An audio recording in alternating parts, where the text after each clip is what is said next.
You just checked your phone. Maybe 30 seconds ago, maybe 2 minutes ago, but you checked it, and there was probably nothing there. No message that changed your life, no news you needed right then. Just the same apps, the same scroll, the same quiet nothing. And yet your hand is already moving toward it again. You are not weak. You are not addicted in the way people used to mean that word. What is happening inside your brain right now is something far older and far stranger than a bad habit.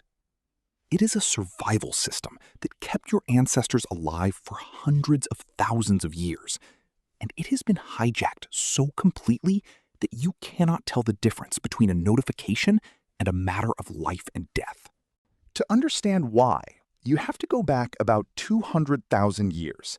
Your ancestors were foragers. Not farmers, not office workers, foragers. Every single day of their lives was organized around one question. Is there something valuable here? And if not, where do I look next? Food did not arrive on a schedule. It appeared unpredictably. A berry bush full one morning, stripped bare by nightfall. A watering hole alive with game one week, dry the next.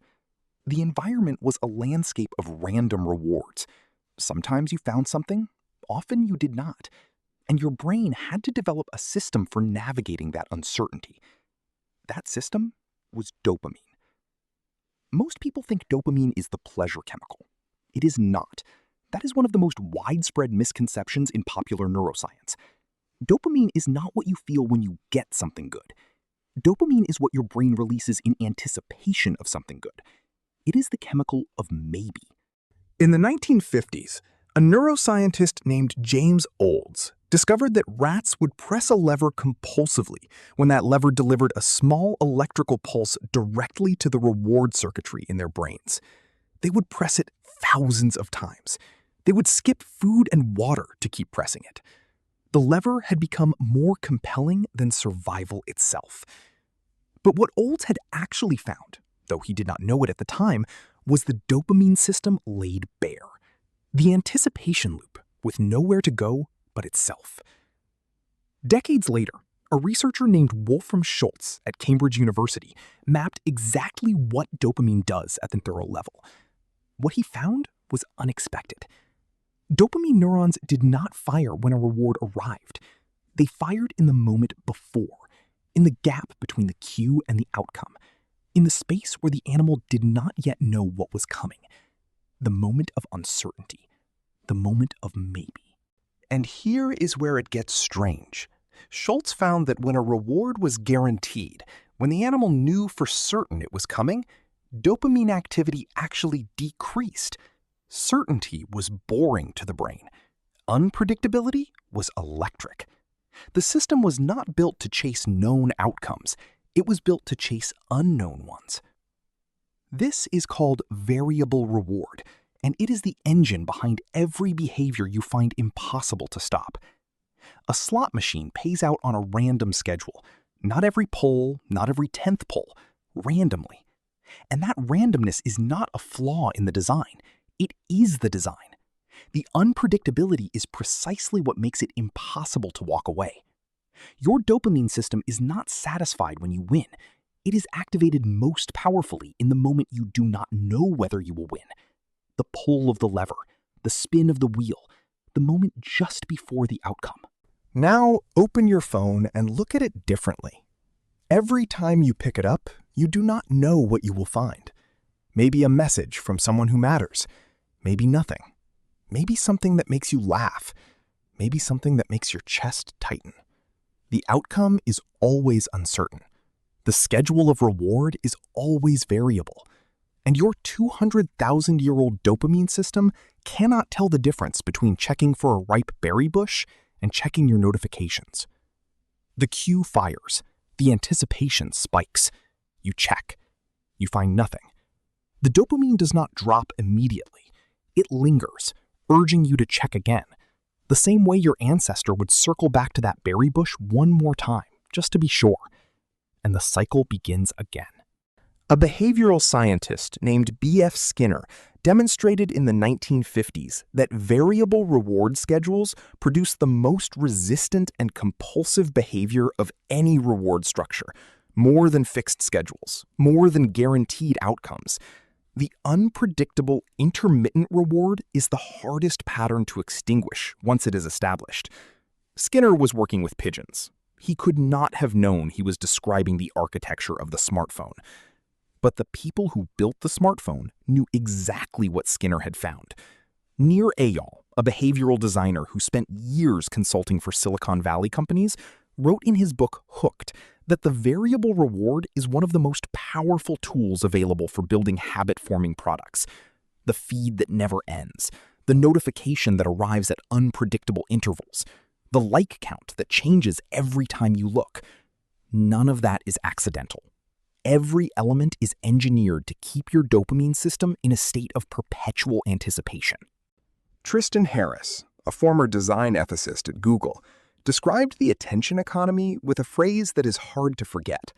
He said that a handful of people working at a handful of companies were deciding what 1 billion people think about before they go to sleep at night. Not through force, through the precise and deliberate exploitation of the same neural circuits your ancestors used to find food on a savanna.